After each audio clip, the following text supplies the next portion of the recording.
सभी बच्चों को प्यार भरा नमस्कार। आज हम आपके लिए लाए हैं 9th क्लास का 10वां चैप्टर वांग मनः प्राण स्वरूपम, यानी वाणी, मन और प्राण के स्वरूप के बारे में पढ़ेंगे। तो ज़्यादा समय न लेते हुए शुरू करते हैं। प्रस्तुत पाठ जो है आपका छांदोग्य से लिया गया है। छठा अध्याय है, 5वां खंड से और इसमें जो है मनोविषय से प्राण विषय वाग विषय रोचक तथ्य प्रकाशितम अस्ति। अत्र उपनिषदादि वर्णित गुह्यतां तत्त्वानां सारल्येन अवबोधार्थम् आरुणि श्वेतकेतु संवाद माध्यमेन वाङ्मनः प्राणानां परिचर्चा कर्ता अस्ति। ऋषिकुल परंपरायां ज्ञान प्राप्ति त्रीणि साधनानि सन्ति। तेषु परिप्रश्नोऽपि एकम् अन्यं साधनम् अस्ति। अत्र गुरुसेवनं पटु शिष्ये वाङ्मनः प्राणविषयक प्रसन्नान् पृच्छति। आचार्यश्च तेषां प्रश्नानां समाधानं करोति। तो यहाँ पर जो है आपने देखा कि प्रस्तुत पाठ जो है छांदोग्योपनिषद के छठे और 5वें खंड से लिया गया है। पाठ के अंश में मन, प्राण और वाणी के विषय में रोचक तथ्य प्रस्तुत किए गए हैं। यहाँ उपनिषद में वर्णित गुण तत्वों को सरलता के से बोधगम्य बनाने के लिए आरुणि एवं श्वेतकेतु के संवाद के माध्यम से वाणी, मन और प्राणों की चर्चा की गई। ऋषि कुल परंपरा में ज्ञान प्राप्ति के 3 साधन हैं और उनमें परिप्रश्न भी एक दूसरा साधन है। गुरु सेवा परायण शिष्यवाणी मन और प्राण विषय प्रश्न पूछता है और आचार्य उन प्रश्नों के उत्तर देते हैं। तो शुरू करते हैं चैप्टर को। श्वेत केतु भगवान श्वेत केतु अहम वंदे। वो कहता है, हे भगवान मैं अहम मतलब मैं श्वेत केतु वंदे आपको प्रणाम करता हूँ। आरुणि वत्स चिरंजीव है, हे पुत्र, वत्स माने पुत्र, हे पुत्र आप दीर्घायु हो। श्वेत केतु भगवान किंचन प्रष्टुम इच्छामि के कुछ प्रश्न पूछना चाहता हूँ। आरुणि कहता है, वत्स हे पुत्र, किम अद्यतव्य प्रश्न अस्ति कि आज तुम्हारा क्या पूछने योग्य है। किम अद्यतव्य प्रश्न अस्ति कि तुम्हारे द्वारा आज क्या प्रश्न पूछने योग्य है। श्वेत केतु कहता है, भगवान ज्ञातुम इच्छामि मैं जानना चाहता हूँ, यत् किम इदम मनः कि मन क्या है। तो आरुणि जो ऋषि हैं वो कहते हैं, पुत्र असि तस्य अन्नस्य यो अनिष्टः तन्मनः। तन्मनः मतलब मन, वह मन है। वह मन क्या है? जो खाए हुए अन्न का जो सर्वाधिक लघु है। जो हमने खाए हुए जो अन्न है उसका अनिष्ट जो लघु, अनिष्ट मतलब लघु,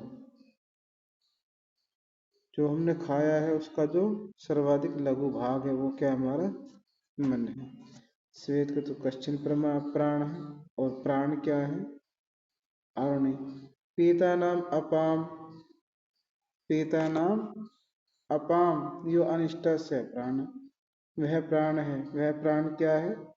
जो जल को अत्यंत लघु भाग है। जो पीता नाम मतलब जो पिए हुए, अपाम मतलब जल, जो जल का जो पिया हुआ भाग है वह क्या हमारा प्राण है।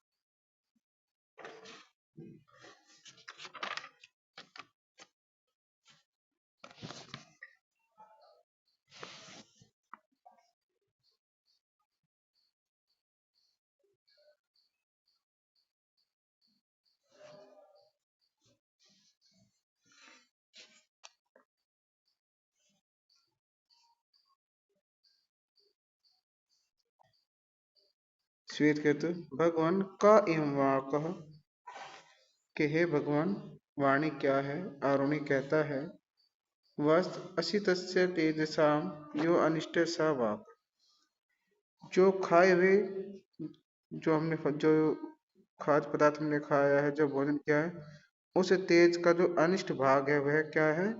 वाणी है। यहाँ पर वाक कर किया गया है वाणी।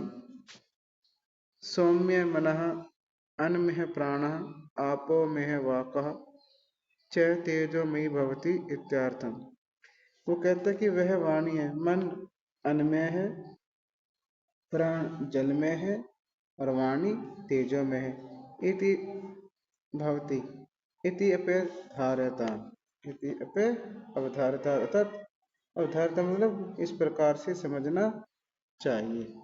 श्वेत केतु, भगवान भूय एव मां विज्ञापितुम, भगवान हे ऋषिवर, भूयम एव मां मतलब मुझे, विज्ञापितुम कि आप मुझे दोबारा से समझाइए। आरुणि सौम्य के हे पुत्र, सावधानम सुनत के ध्यान पूर्वक सुनिए। मध्यमानस्य दग्धनः यो अणीनाम स ऊर्ध्व समुदीशति तत्सर्पी भवति। वो कहता है कि मथे हुए जाते हुए, अर्थात जैसे मथे हुए जाते हुए किसको? दही को, का जो लघु अंश है, स ऊर्ध्वाम और जो ऊपर आता है, समुदिशति सर्पी वह घी है।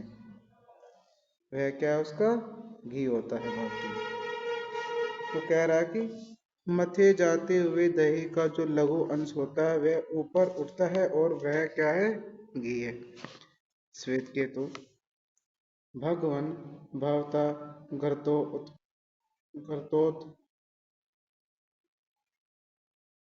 रहस्य व्याख्याता भूयो अपि श्रोतुम इच्छामि। कि हे भगवान, आपने आपने घी की उत्पत्ति के रहस्य की व्याख्या कर दी है ना। वो कह रहा है कि भगवान घर्तोत्पत्ति रहस्य, कि भगवान आपने तो घी की उत्पत्ति की रहस्य की व्याख्या कर दी। भूयो अपि श्रोतुम इच्छामि, कि मैं पुनः सुनना चाहता हूँ। आरुणि एवं एव सौम्य, ए सौम्य, अस्य मानस्य अन्नस्य यो अणीनाम से अर्धम समुदिश्यति तन मनो भवति अवगतम न। कि हे सौम्य, इसी प्रकार खाए जाते हुए अन्न का जो लघु अंश होता है, ये वो क्या कह रहा है कि हे सौम्य, इसी प्रकार खाए जाते हुए अन्न का जो लघु है अंश होता है वह क्या है? ऊपर आता है। सवर्धम कि खाए हुए अन्न का जो लघु है वो क्या आता है? ऊपर आता है और वह उठता है, वह मन होता है। समझ गए हो या नहीं? वह मन होता है। अवगतम न वा, समझ गए हो या नहीं? श्वेत केतु, सम्य गौतम भगवान, महाराज अच्छी प्रकार से समझ गया।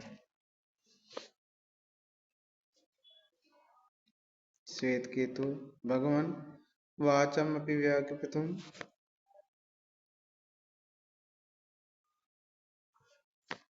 भगवान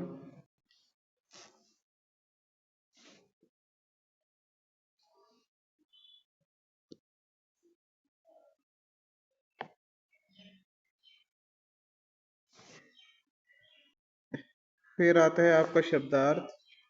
शब्दार्थ आपको जरूर याद करने चाहिए, पढ़ने चाहिए। जैसे प्रश्न पूछने के लिए, प्रष्टव्यम अशितस्य अनिष्टः अन्न में आपो में तेजो में अवधारितम विज्ञापनम भूयो अपि समुदितम सर्पि अश्यमानस्य उपदेशान्ते तेजस्विनोदितम। और ये आपका अभ्यास में एक पद अन्न से कीदृशं भाव मनः अनिष्टः मध्यमानस्य दग्धनः अनिष्टः भाग किं भवति सर्पिः मनः कीदृशं भवति अन्नमयं तेजोमयी का भवति वाकः पाठे अस्मिन् आरुणिकम् उपदिष्टः श्वेत केतुवत् चिरंजीवी इति का वदति आरुणि अयं पाठ कस्मात् उपनिषदः गृह्णाति छान्दोग्य उपनिषदः। जैसे आप देख पा रहे हैं यहाँ पर दूसरा जो क्वेश्चन है, अधोलिखिता नाम प्रश्नानाम उत्तराणि संस्कृत भाषा लिखित। श्वेत केतु सर्वप्रथम आरुणिकस्य स्वरूपम विषय पृच्छति। तो आप यहाँ देखेंगे कि श्वेत केतु ने सबसे पहले मन है स्वरूपम शिपिच्छति आरुणि प्राण स्वरूप कथम कथ्यति प्राण स्वरूप कैसा निरूपित किया आरुणि प्राण स्वरूप निरूपम कथ्यति यत् पीतानाम अपामिनो अनिष्ट स प्राण भवति मानानाम चेतांसि कीदृशानि भवति है ना मानव यादृशम अनादिकम गृह्णति तेषां चेतांसि तत्सानि एव भवन्ति सर्पिः किं भवति मध्ये मानस्य दग्धन योनिष्ठा स ऊर्ध्वं समुदिश्यति तत् सर्पितः भवति आरोणे मतानुसार मन कीदृशं भवति आरोणे मतानुसार मन अन्नमयं भवति। प्रश्न नंबर 3 अस्तंभस्य पदानि बस्तंभेन दत्ते पदे से यथा योग्य योज्यत मन है अन्नमय प्राण है आपो में वाकः तेजो में है। यहाँ पर आपको मिलान करना था। जो मन है वो क्या है अन्नमय है प्राण है जो क्या है आपो में है वाक क्या है जो तेजो में। ऐसे यहाँ पर अधोलिखित विलोम पद बताता गरिष्ठ अनिष्ट अध ऊर्ध्वम एक वारम भूयम अन अवधितम अवधितम किंचित सर्वम। तो अगर हम देखें तो बहुत अच्छे से यहाँ पर क्वेश्चनों को पूछा गया। क्वेश्चन नंबर 4 उदाहरण अनुसृत्य निम्नलिखितेषु क्रियापदेषु तुमन प्रत्यय योजित पद निर्माणम करो। जैसे आप सभी जानते हैं कि तुमन जो प्रत्यय होता है उसमें तुम शेष बचता है। तो यहीं पर देखा श्रोधन तुमन का जो बनता है श्रोतुम बनता है वधन तुमन वंदितुम होता है पठधन तुमन का पठितुम बनता है करधन तुमन का करतुम बनता है विज्ञाधन तुमन का विज्ञातुम बनता है विधन आधन ख्याधन तुमन व्याख्यातुम बनता है। ये बहुत ही इम्पोर्टेंट हैं सारे प्रत्यय आपको हो सकता है एग्जाम में देखने को मिले तो सही बच्चे इनको जरूर कॉपी में नोट कर लें। 5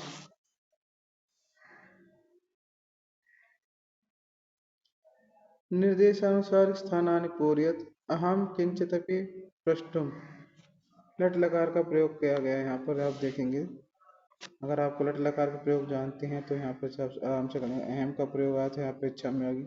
मन अन्नमय भवती भवती मतलब होता है। साधनम श्रु लोट लकार का प्रयोग है इसमें आपको लोट लकार का रूप याद होनी चाहिए।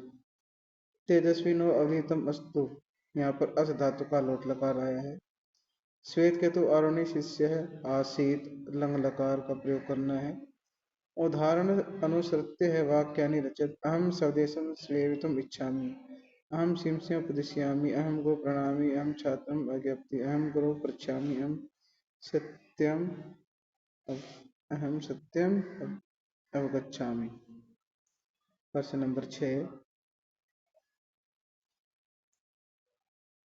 संधि है यहाँ पर आप देख रहे हैं संधि यहाँ पर करके दी गई है आप कर सकते हैं आराम से कोई बड़ा इश्यू नहीं है कि आप नहीं कर पाएंगे। संधि है ना देख लेना।